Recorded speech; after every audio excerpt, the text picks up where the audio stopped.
looming challenges with our flexible payment plans and affordable product offerings. Stand your ground. Become a homeowner today. Subscribe to Adron Homes. Building cities, communities, and homes. To thrive in this era of heightened geopolitical risks requires strategic leadership. Thus, to optimize your decision-making quotient and conceptual credentials, Texam invites senior executives to her upcoming program, Strategic Leadership Unleashed, Thriving in an Uncertain Global World. Join world-renowned professors Rodri Laline, Paul Griffith, and John Peters in the UK, who will adopt Texam's tested and proven methodology, which makes learning fun while enhancing your leadership prowess. Date 27 to 30 May. Secure your spot and enjoy a 1.8 million naira discount if you apply before May 10th. Don't just navigate uncertainty, thrive in it. For more information, call +44 7425 883 791 or email exec@texam.co.uk. Texam, insights that inspire, actions that change the world.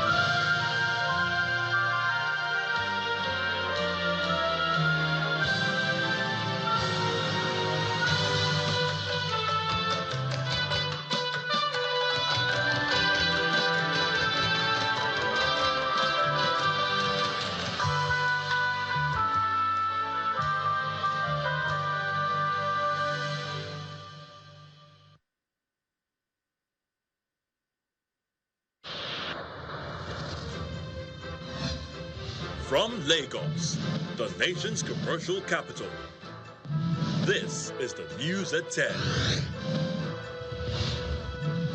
Live from Channels Television. Reporting tonight, Anne Ondo.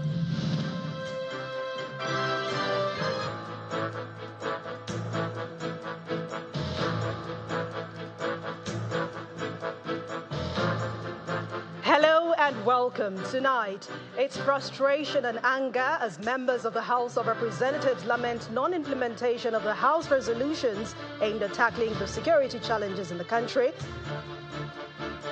Senate opens an investigation into the failed $18.5 billion Abuja Centenary City project 10 years after its launch, moves to revive the public. Commission directs point-of-sale agents of major fintechs in Nigeria to register their businesses with the CAC by July 7, 2024.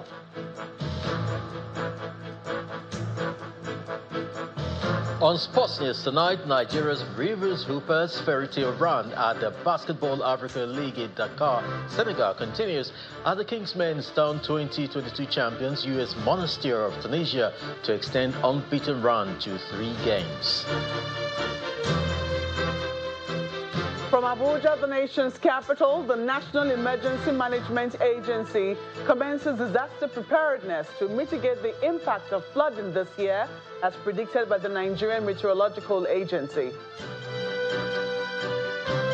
And in international news from London, Israel's army says it has seized Gaza's Rafah crossing with Egypt after continuously bombarding eastern Rafah overnight.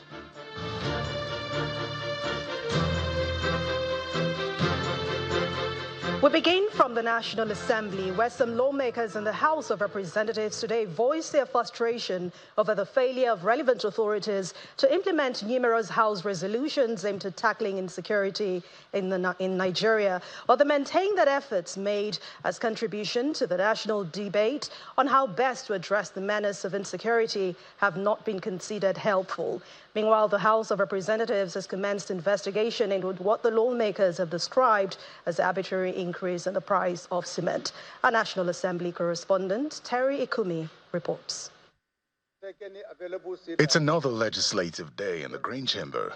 With only a short time allotted for the day's plenary, multiple matters of urgent national importance are taken, almost all bordering on various forms of insecurity across the country. Please let us rise for a minute silence. After repeatedly holding moments of silence on killings across the country, members of the House react to the grim reality of the state of the country's internal security. This might be the 4th time that we will be observing 1 minute silence this morning. If you recall, in our last meeting, we were almost tagging our country, one Nigerian life, 1 minute silence. I think that we should look at all our resolutions that has to do with insecurity, all the resolutions, let us put them together and begin to ensure compliance with some of these resolutions.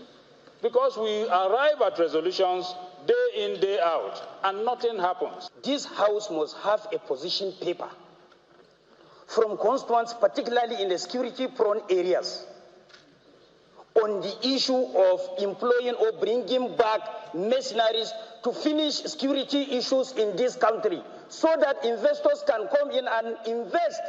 Despite concerns around the enforcement of House resolutions, the Speaker is hopeful that a planned legislative security summit of the House would be impactful on the country's security challenges. Meanwhile, outside the chamber, the investigative hearing on the arbitrary increase in the price of cement gets underway.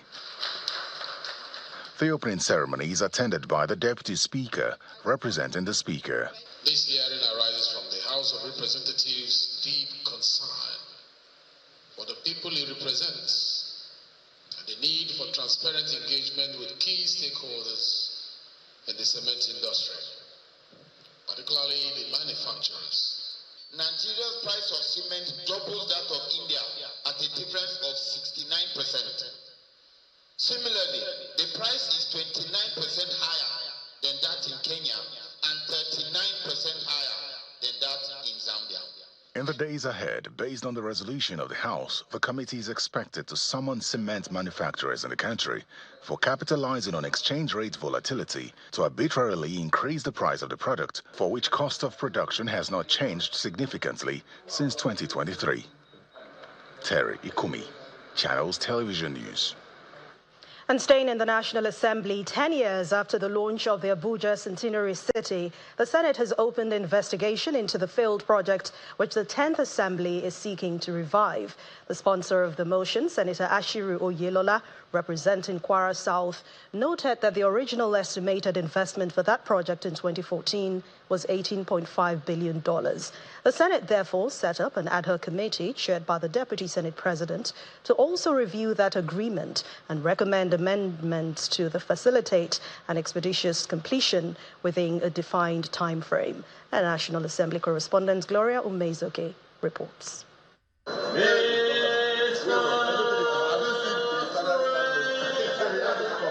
Lawmakers converged for the second time on the newly renovated chamber since its completion last week. A reordering of the previous sitting arrangements was observed. We need to change so many things. But this move did not do much to satisfy some other lawmakers who still had issues with the renovation work. You can all agree with me, especially those senators that have been here previously, that this is not a chamber. This looks more like a conference room. The audio is supposed to be very clear. Before, the seats were better. You have where you can put your document conveniently, make your contribution. But right now, the chamber is echoing. If we have observations on inadequacies, we have to channel it to Federal Capital Development Authority for necessary corrections. I understand that they've even given a second phase, that is phase 2 of renovation of these chambers and the premises of the National Assembly. We shall discuss in future about the need for us to have proper autonomy. Separately, a motion on the 10-year-old Abuja Centenary City project came to the fore. In his lead debate, Senator Yisa Oyelola, who sought its revival, recalls that the modern city project, launched in 2014, was designed to commemorate 100 years of Nigeria's amalgamation. Completing Abuja Centenary City project, we have immense benefits for Nigeria, including job creation, elevating Nigerian profile as an attractive investment destination for foreign investment. If we do this and it takes off, it will be a big achievement to the 10th Senate. As it is today, given the state of Nigerian economy, given the abysmal revenue base of Nigerian economy today, I don't think the federal government is in a position to inject any additional fund into that place. And in doing that, I also want to call on the Federal Ministry of Finance to put together a team of investment bankers worldwide, most of these projects of this nature are driven by the private sector. The Senate then adopts the resolution to set up an ad hoc committee for further investigation. Abuja is already getting congested, and if this is done, I think it will help. So we must take it very seriously. So let's go straight into the prayers. Set up an ad hoc committee to urgently investigate the factors impeding the completion of the Centenary City project in Abuja and recommend ways of reviving same. Those in favor of prayer one say aye. Those again say nay. The ayes have it. Prayer 3, urge the federal government to prioritize the revival of the Abuja Centenary City project by providing appropriate support, resolving regulatory issues, and addressing any other impediments. By the same token, another motion bordering on the need to complete the Wodo-Kaya-Duse carriage road on the Kano-Maiduguri Expressway to boost security and forestall accidents is considered. From the National Assembly, Gloria Umezuke, Channels Television News. Meanwhile, the president of the Senate, Godswill Akpabio, says that foreigners are earning more from the mining nation's solid minerals than Nigerians. The president of the Senate stated this today when he declared open an investigative hearing to review activities in Nigeria's mining industry, primarily geared towards diversification of the economy. He further asked the need for the country to explore innovative solutions to infuse the mining sector into the very bloodstream of the economy.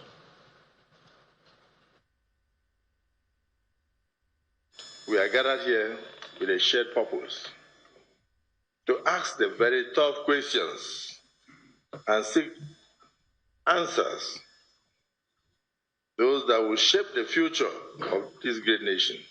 We must dare to ask and investigate why our national economy continues to rely solely on crude oil. Why can't we infuse our economy with the richness of our solid minerals that abound across the entire nation, and liberate ourselves from the shackles of oil dependence, and even liberate ourselves from insecurity caused by illegal mining? We can no longer overlook the immense potential of the mining sector in this country. The mining sector should by now become a major cornerstone to enable the country to earn foreign exchange. So it will even be a catalyst for social inclusion and empowerment of the populace. But as usual, just like fishing, more foreigners are earning for our mining sector than Nigerians. Instead, what they leave us with are stories of wars, tales of killings, tales of pursuit of owners of properties in order to enter and mine illegally, and the process compounding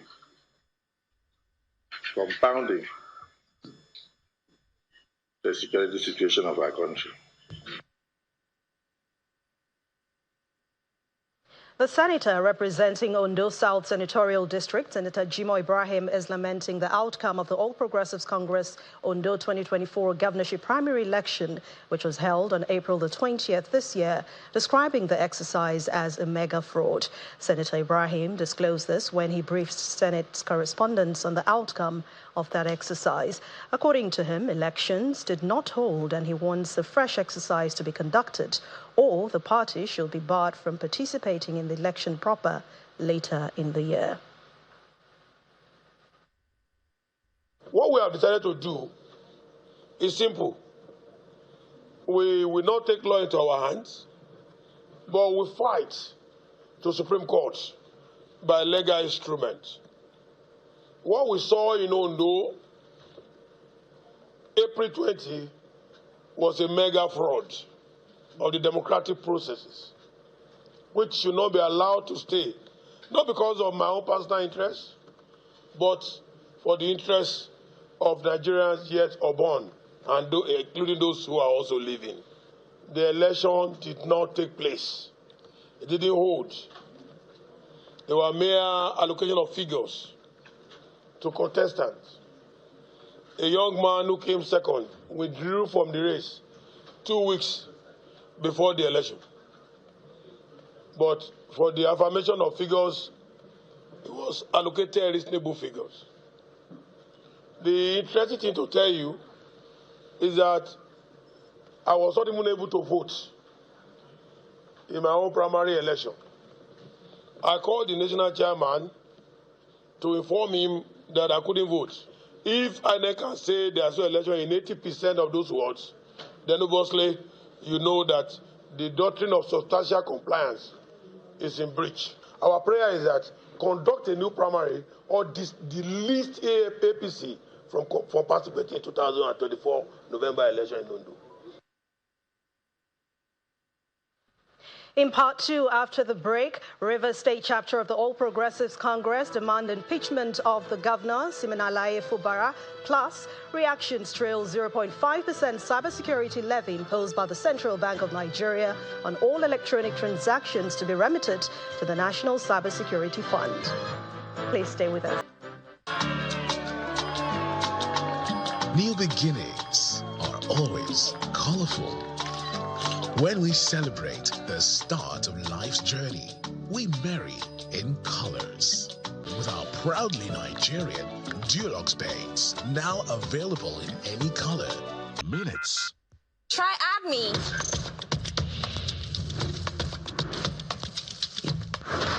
Done. How do you make a tasty meal tastier? Try AdMe.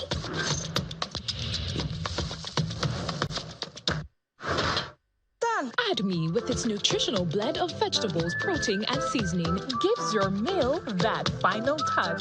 Done!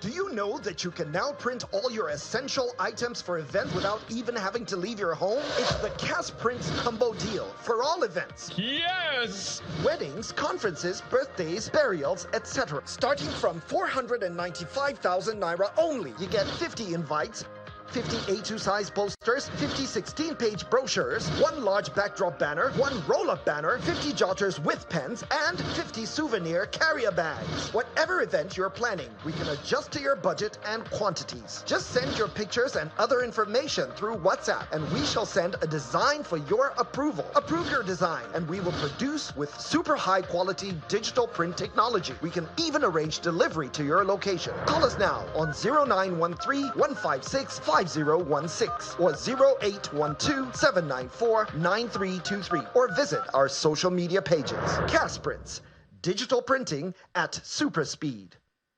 Disciplinary action on them. A member, in fact, it is the leader of our own political party. And it would be foolhardy, to be stupidity on our part to sit down to see somebody way less than Mr. President insult Mr. President under our very nose. It is also an absurd to see the governor begin to espouse impunity, intimidation on the people who are members of our political party, and we stand akimbo doing nothing. We will sit here to see the governor declare on his own as if it's a court. He has become Daniel that is sitting in judgment to declare assembly member seats vacant. To that extent, in consultation with my party, we have directed and we are directing, and we want to let you hear that we are directing the assembly members, APC members who are in the assembly, to immediately commence the impeachment of Governor Sim Fubara. Meanwhile, elder statesman and leader of the Pan-Niger Delta Development Forum, PANDEF, Chief Edwin Clark, has written to the Inspector General of Police asking him to forestall the breakdown of law and order in Rivers State. The Niger Delta leader says the political situation is capable of snowballing into a crisis of national proportion if not properly handled by the police. In the open letter read to journalists at the news conference in Abuja, he asked the Inspector General of Police to advise President Tinubu on the development in Rivers State. I should call a press conference to present an open letter to the Inspector General of Police on the situation in Rivers State, the ugly situation in Rivers State, whereby the police is doing nothing. We have seen that your policemen in uniform are being used to breach the Constitution of Nigeria with impunity. You will have a duty to arrest the situation. People who have been declared,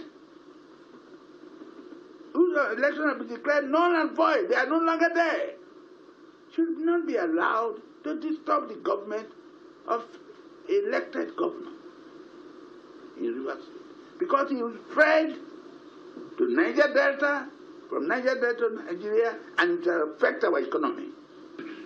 So I believe that the Inspector General of Police should advise Mr. President that the interests of one individual and his men should not be taken above the interest of the nation.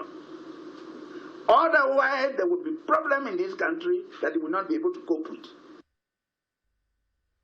A levy of 0.5% on all electronic transactions valued by the businesses specified in the second schedule of the Cybercrimes Prohibition and Prevention Act of 2015 will now be remitted to the National Cybersecurity Fund, administered by the National Security Advisor. This is contained in a circular from the Central Bank of Nigeria to all commercial, merchant, non-interest and payment service banks. This directive, which is set to begin in 2 weeks from May the 6th, has been generating reactions.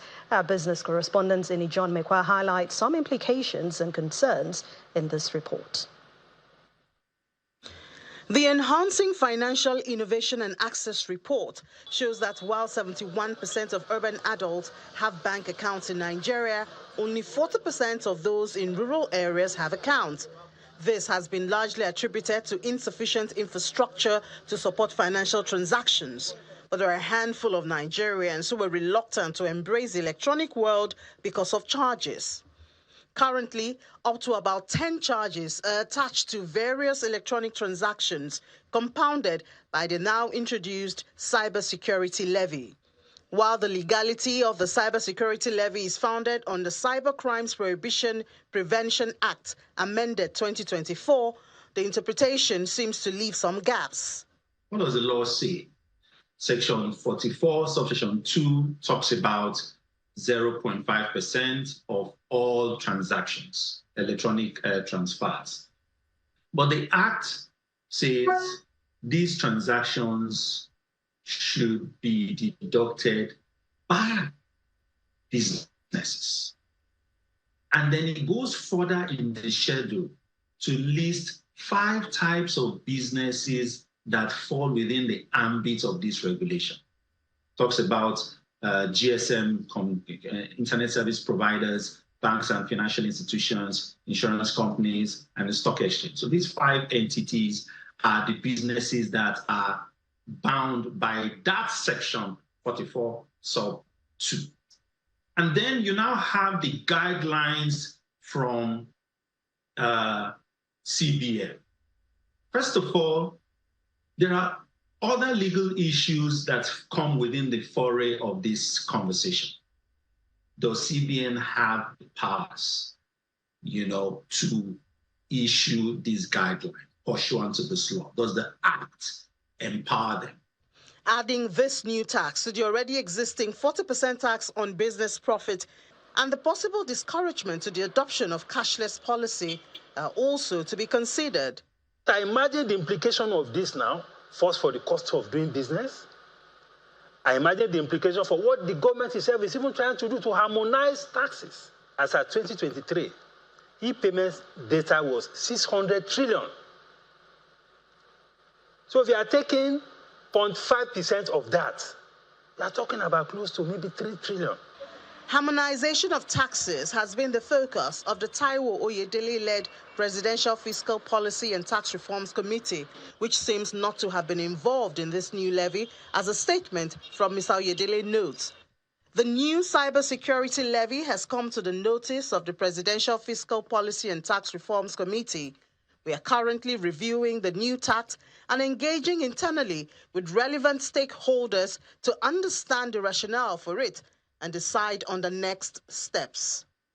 While the CBN has highlighted some exemptions to the application of the levy to include loan disbursements and payment, salary payment, intra-account transfers, transactions on long-term investment, non-profit and charitable transactions, banks recapitalization-related funding, and 10 others, there are questions as to how such transactions can be properly differentiated for implementation, as well as how to avoid abuse.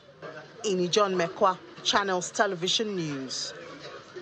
Germany's efforts at energy transition for the future has helped cut its dependence on fossil fuels by 65%, and Nigeria can do the same with a plan and political will to execute it. This was the message propagated by the German State Secretary and Special Envoy for International Climate Action, Jennifer Morgan, during a public lecture at the University of Lagos in Akoka.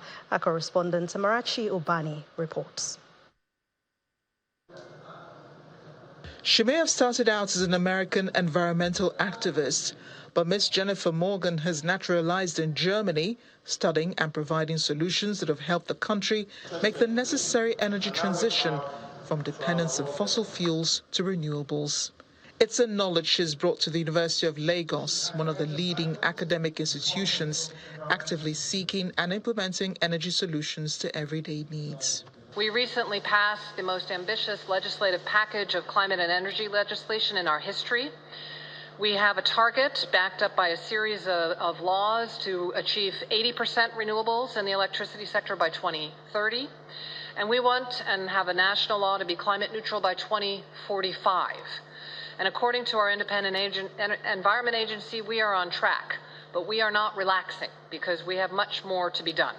She emphasized the danger in postponing mitigations against climate change, saying the weather crisis will happen more often in the coming years. Nigeria, however, has to find her own solutions in her other natural resources such as wind and solar.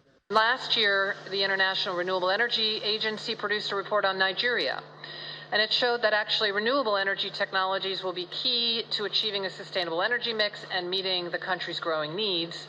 And it also found that investing in renewables is equally, if not a bit more, cost-effective than continuing to invest the conventional fossil fuel path. And it also found that a scenario with rapid renewable energy expansion, Nigeria could provide, again, the electricity to its entire population 5 years sooner than under current plans. A question and answer session follows her lecture as students and environmental experts highlight challenges of energy transition. Ms. Morgan again turns them to political will to achieve solutions. The conversation is expected to continue in other fora, as the German government says it's looking to work with associations and groups invested in curbing the climate crisis. Amarachi Ubani, Channel Television News. We'll continue with climate and environment, but this time we're heading over to Abuja studios where Malpe Ogun Yusuf is standing by to give us more. Hello, Malpe. Hello, and indeed they say to be forewarned is to be forearmed. Against the backdrop of the rainfall prediction for 2024 by the Nigerian Meteorological Agency, the National Emergency Management Agency, NEMA, has commenced a disaster preparedness meeting to mitigate the impact of flooding this year. The agency had predicted that in April, May, and June, 25 states and 72 local government areas are within flood high-risk areas, indicating heightened vulnerability to flooding. Our correspondent, Sarah Chimugu, reports. This meeting is at the instance of the National Emergency Management Agency, NEMA, following the rainfall prediction for the year. The leadership of NEMA is meeting with key agencies in an effort to leave no stone unturned to reduce losses from the impending climate change.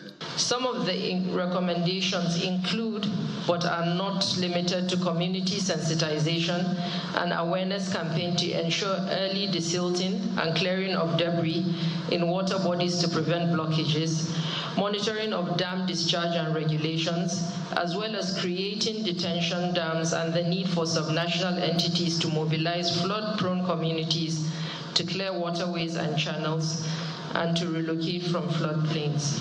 According to the Nigerian Meteorological Agency, the onset of the rainy season is expected from April, May, and June across 25 states. The agency adds that some of the states are vulnerable to flooding between July and September. Rescue agencies pledge to offer support whenever they are called upon. For us in the Nigerian Red Cross, we are always very happy when NEMA calls. NEMA is always there to coordinate all emergencies in Nigeria, planning, implementation, and post-implementation stages. When we coordinate for emergencies, it helps us a great deal. It increases efficiency and productivity, not only in NEMA, but all stakeholders. We have been assisting. I mean, the last 2 years, a lot has been achieved in terms of our DREs performing their roles in their various areas of responsibility in trying to get people out of disaster or flood areas and take them to high areas where they can be assisted or treated or given some form of emergency relief. NEMA maintains that sensitization, collaboration, and early preparedness are key to reducing the impact of flooding as the rain sets in. Sarah Chimugu, Channels Television News. Still ahead on the news at 10, the Corporate Affairs Commission directs point-of-sale agents of major fintechs in Nigeria to register their businesses with the CAC by July the 7th, 2024. That's on Business News. Please join us again.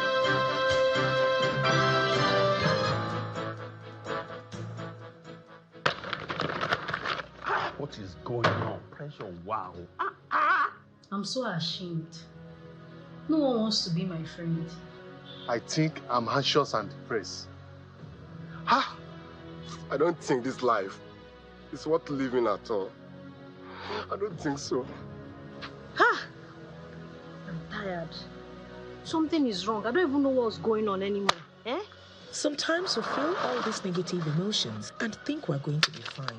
But no, emotions won't go away unresolved. You deserve to be happy, but you must do something about it. Visit your wellness clinic today for 24/7 access to therapists on your terms. Remember, you are not alone, and the path to wellness is worth exploring. Your wellness clinic. Recover, regain, relieve, because your well-being matters. How do you make a complete meal in minutes? Try AdMe.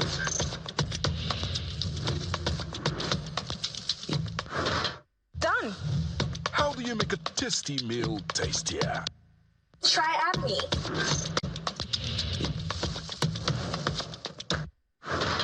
Done. AdMe with its nutritional blend of meal, that final touch. Done!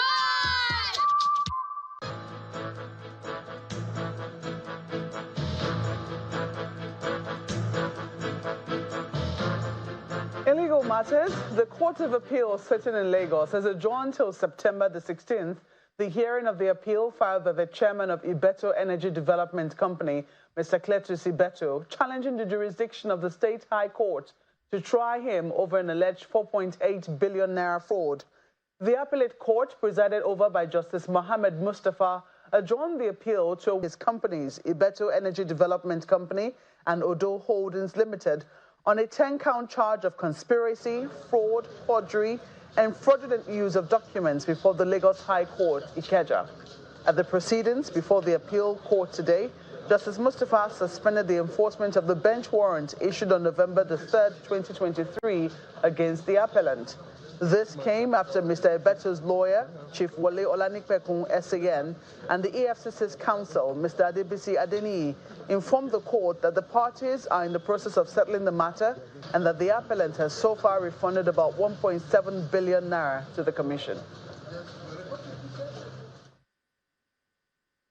In other news, 1 week after he was taken from his Lagos residence by armed men who turned out to be policemen, Mr. Daniel Ojukwu, a journalist with an online news platform, the Foundation for Investigative Journalism, FIJ, remains in police custody despite calls for his release. His lawyer, Mr. Bimbola Ojenike, told Channels Television that Mr. Ojukwu was taken from his Lagos residence on Wednesday, May the 1st, based on an order from the Office of the Inspector General of Police, Kayode Egbetokun. The lawyer added that the reporter has been denied access to his counsel and relocated to the Forced Criminal Investigation Department in Abuja. Reacting to the outcry over the arrest, Force spokesperson Mr. Muyiwa Adejobi explains that Mr. Ojukwu has a case to answer as his arrest was based on a petition against him. Meanwhile, the Nigerian Union of Journalists, the Nigerian National Committee of the International Press Institute, IPI Nigeria, and other civil society organizations and activists have criticized Mr. Ojukwu's arrest and called for his release. Now, operatives of the Zonal Anti-Piracy Unit in Lagos have arrested a suspected fake medical practitioner in the Elekpe, Ikorodu area of Lagos. The 38-year-old suspect, Tayo Shakiruddin, who manages Skylink Medical Center, confessed to have self-produced a medical certificate and says he neither obtained any degree from the university nor certificate from the Medical Council. The Assistant Inspector General of Police in charge of Zone 2, Lagos and Ogun State, Mr. Olatoye Durosimi, explains that the suspect's arrest was based on intelligence. It's not only limited himself to addressing drugs or minor illness, it continued to perform surgical operations on innocent Nigerians. The hospital is at Ikorodu, and many Nigerians have been passing through him. He's parading a certificate. The worst of it is that parading a certificate of my alma mater. And when I asked him one or two questions about my university, he has no answer. He confessed that actually the certificate of the Obafemi Awolowo University is parading as a medical doctor was fake, that he got it from the net. The one of the medical association that permitted him to practice medicine is also fake. It would have been a different result if he was trained as a nurse and he was going beyond his mandate. But this fellow was never trained in any medical institution, and he was never trained as a nurse or any training at all within the medical realm.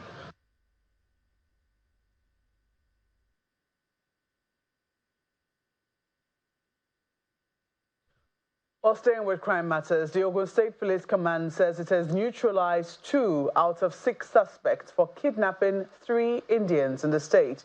The 3 victims were rescued unhurt after a gun battle with the kidnappers along the Benin-Shagamu-Pakwalanto Road.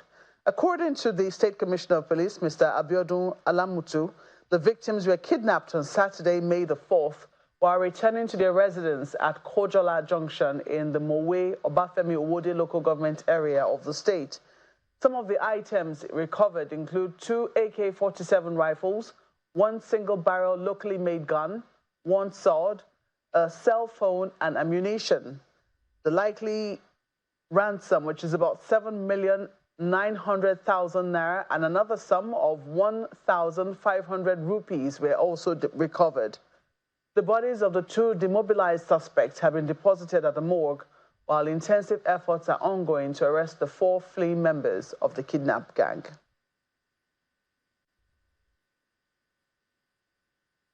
And that's all from our studios in Abuja. It's back now to you, Anne. Thank you, Malwe. The presidency has announced that President Bola Tinubu and his aides will return to Nigeria from Europe tomorrow.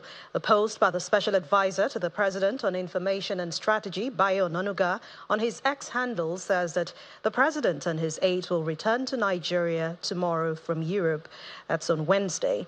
On April the 22nd, President Bola Tinubu left Abuja, the country's capital, for the Kingdom of the Netherlands on an official visit, and after engagements in the Netherlands, he proceeded to Riyadh in Saudi Arabia to attend a special World Economic Forum meeting between April the 28th and the 29th.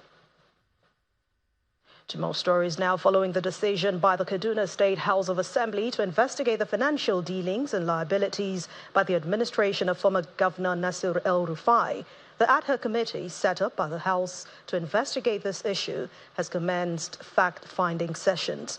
During the sitting held behind closed doors at the House of Assembly complex in Kaduna, the committee engaged in detailed discussions with several key past government officials, especially those who had served under the El-Rufai administration between May the 29th, 2015 and May the 29th, 2023.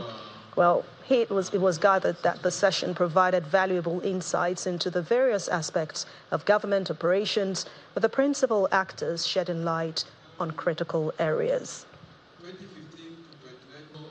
In Ondo State, the Governor, Lucky Aiyedatiwa, has asked the newly recruited staff of the Ondo State Internal Revenue Service, ODIRS, to be committed to upholding the highest standard of professionalism. The Governor made this appeal while addressing the gathering at the induction and opening ceremony of a 2-week training program for the new staff at the headquarters in Akure, the state capital. Internally generated funds have been identified as a means to foster development, and this 165 newly recruited staff of the Ondo State Internal Revenue Service have been onboarded to bring that vision to reality. Excitement fills the air as they are gathered for their induction. Governor Aiyedatiwa, in his address, reiterates the relevance of revenue generation to the overall development of the state. Let me say that your induction marks not only the beginning of your journey with the revenue service, but also the continuation of our collective mission to serve the good people of Ondo State with diligence, integrity, and innovation. As we gather here, let us reflect on the importance of the work that lies ahead of us. The role of the Ondo State Internal Revenue Service is pivotal in ensuring the growth, the economic growth and development of our beloved state. Speaking earlier, the executive chairman of ODRIS, Tolu Adigbibe, informs the new intakes of what the training entails. More than anything, we are public servants, and we're here to serve the people of Ondo State.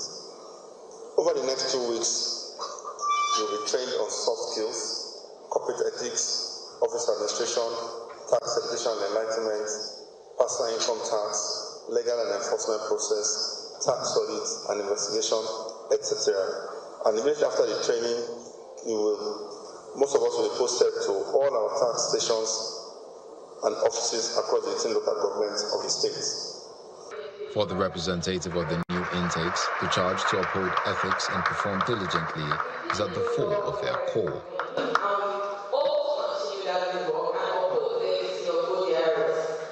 We also pray that we will make this great organization. We do pray for that. So we're going to keep in our what we call of values of your transparency, resourcefulness, integrity, and At the end of the 2-week training, the new intakes are expected to be equipped with the ability to contribute to boosting the revenue accrued to the state. Efforts to rescue a man who got trapped while desilting underground drainage at Onikmanu bus stop in Lagos mainland has continued this evening. The Lagos State Emergency Management Agency, LASEMA, Lagos Metropolitan Area Transport Authority, LAMATA, and the Lagos State Fire and Rescue Service are all involved in this rescue effort. Eyewitness accounts say the incident occurred this afternoon as the man, who had been working there for some years now, was carrying out his duty of clearing the drainage. Attempts to have officials speak on the unfortunate incident was not successful, but a press statement from the Lagos State Emergency Management Agency, LASEMA, explains that the man was a drain ducts worker employed by LAMATA. At the time, Channel's television crew left the scene of this incident. LASEMA's response team and all emergency responders were still working.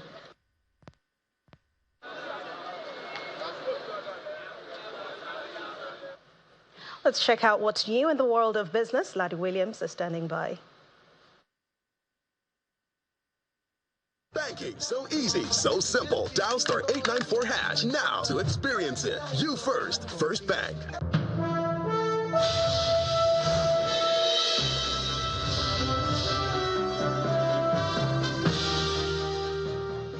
Thanks, Anne. Well, in business news, the Corporate Affairs Commission has announced a July 7, 2024 deadline for all major Nigerian Fintech POS agents, including OPay, PalmPay, and MoneyPoint, to register their businesses. Registrar General Hussaini Magaji stated that this follows an agreement reached with the operations and complies with Central Bank of Nigeria regulations. Decision was confirmed after a meeting in Abuja yesterday.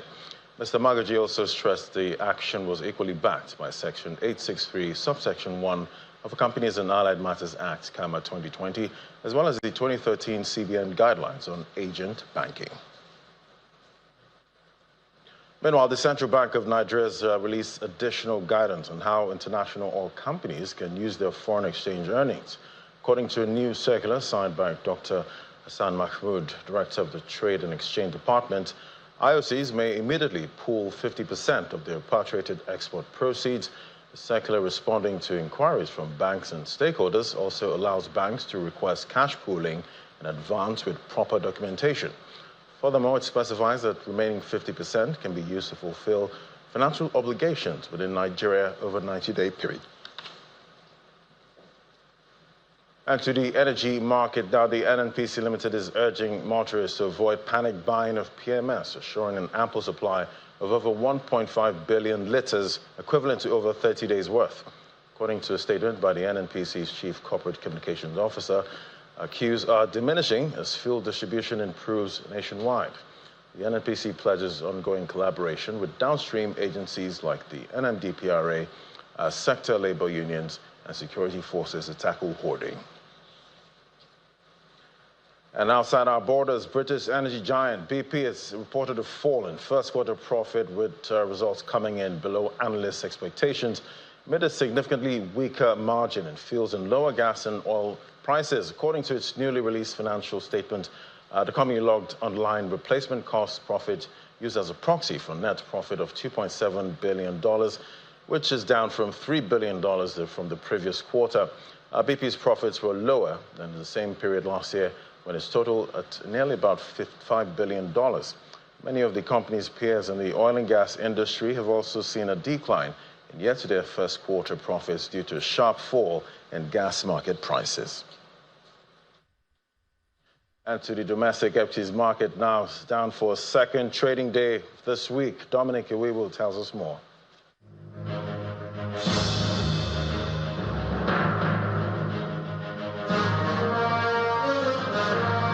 Hello and welcome to the Stock Market Report. I'm Dominic Iwiwu. Starting the week bumpy, the all share index today has closed in the red at 0.48% to close at 98,228 points and a market capitalization of 55.554 trillion naira. The Tier 1 banks, Access Holding, lost 0.25% to close at 17 naira 7 kobo, and FBN Holdings also lost 2 naira 8 kobo to close at 25 naira 45 kobo, and GT Co lost 2 naira 50 kobo. The consumer good counter closed in the red to end at 0.66%, no thanks to losses from Dangote Sugar, which shed 3 naira 25 kobo to close at 47 naira 65 kobo, while the oil and gas sector remains unchanged. For a second day in the week, the market maintains its red status, finishing bearish.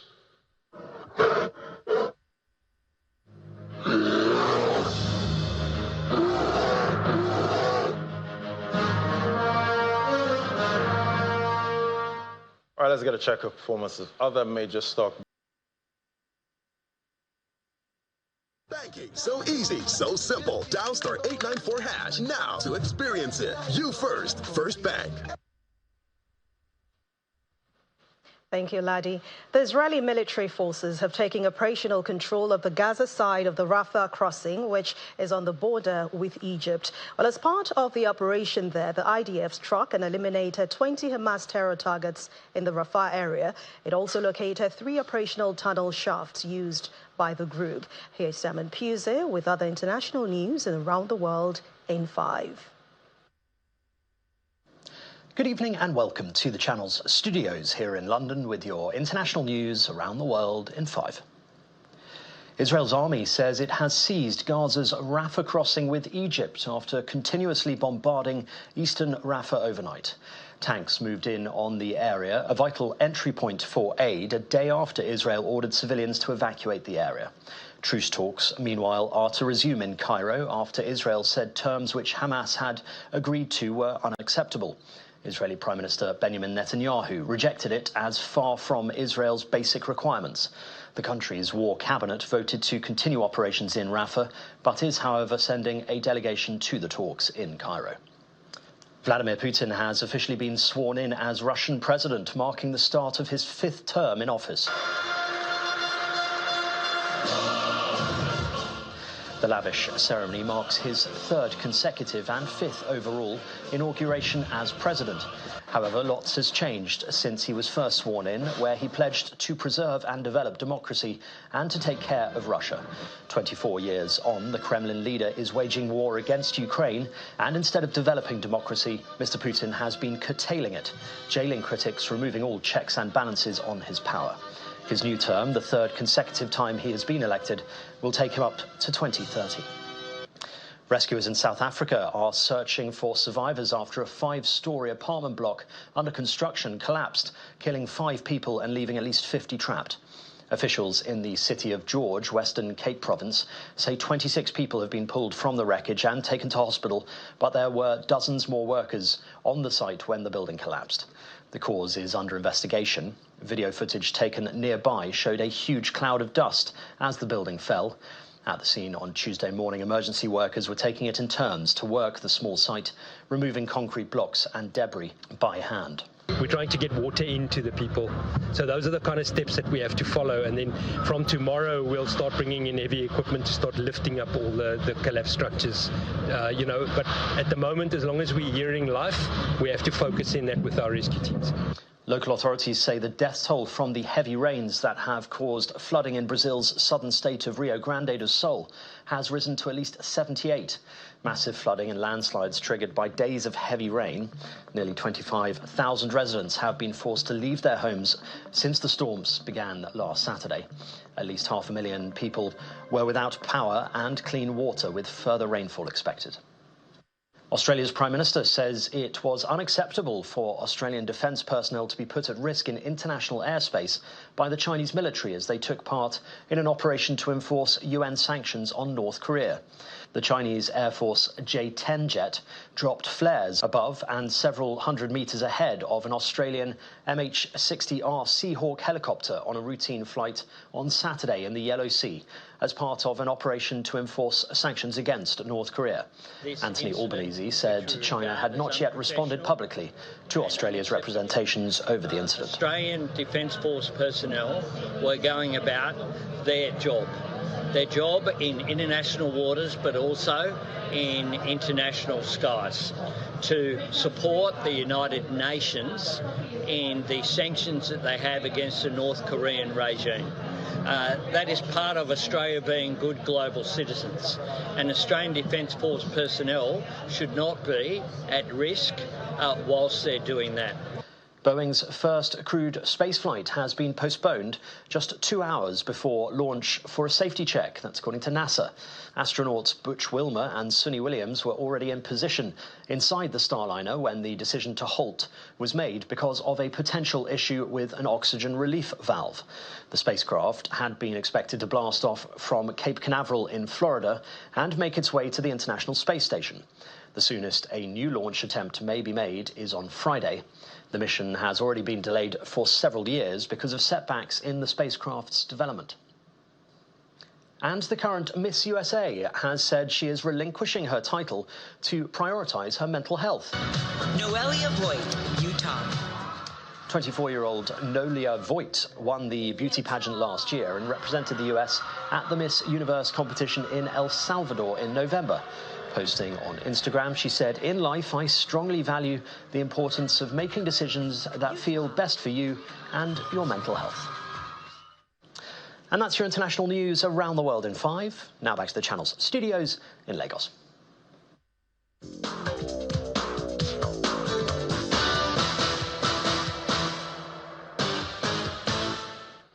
Thank you, Simon. Welcome to Sports News. Nigeria's representative at the Basketball Africa League holding in Dakar, Senegal, Rivers Hoopers, has continued their unbeaten run, stunning former champions US Monastir of Tunisia 84-63 earlier today. The Kingsmen remain the only undefeated team in the Sahara Conference and are inching closer to securing a spot in the playoffs scheduled to take place later this month in Kigali. In a breakdown of today's game, the Nigerian side won the first and second quarters 25-16, 24-13. The Tunisians clinched the third quarters 22-18. Rivers Hoopers came back to win fourth quarter 17-12. Matt Hummels headed in the only goal as Borussia Dortmund stunned Kylian Mbappe and PSG in tonight's Champions League semi-final second leg, winning 1-0 and advancing 2-0 on aggregate to next month's final at the Wembley. Hummels struck 5 minutes into the second half at the Parc des Princes, and PSG were unable to muster a response. The home side all out of luck as they hit the woodwork 4 times in total.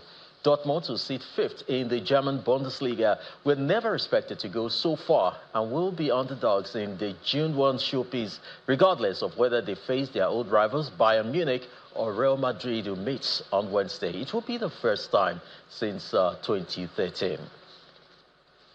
Brazilian defender Thiago Silva has announced earlier today that he will rejoin hometown club Fluminense when his Chelsea contract expires at the end of the season. Silva will join the Copa Libertadores champions on a 2-year deal, with Chelsea allowing the centre-back to begin training with Fluminense prior to his registration transferring on July the 1st. Silva joined Chelsea on a free transfer in August 2020 and has made 151 appearances to date, winning the Champions League, the FIFA Club World Cup and the UEFA Super Cup. That's it on sports. It's back to you, Anne.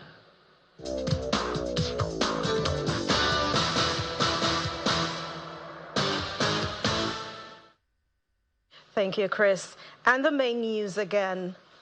Members of the House of Representatives today lamented the non-implementation of the House resolutions aimed at tackling the security challenges in the country.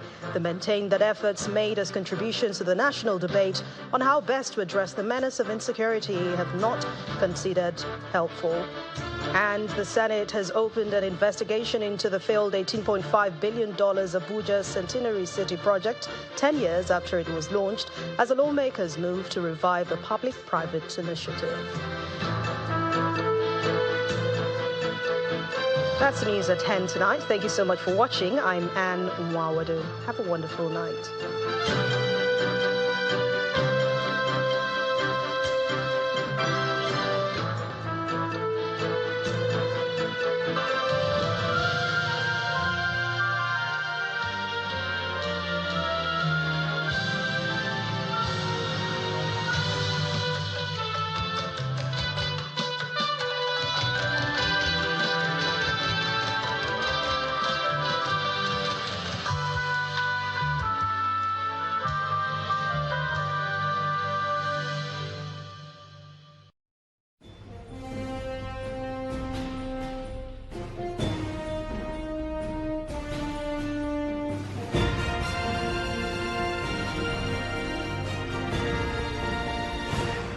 From time to time in our national discourse, we come across disappointing situations and behaviors from our fellow citizens, high and low, followers and leaders, voters and devoted. The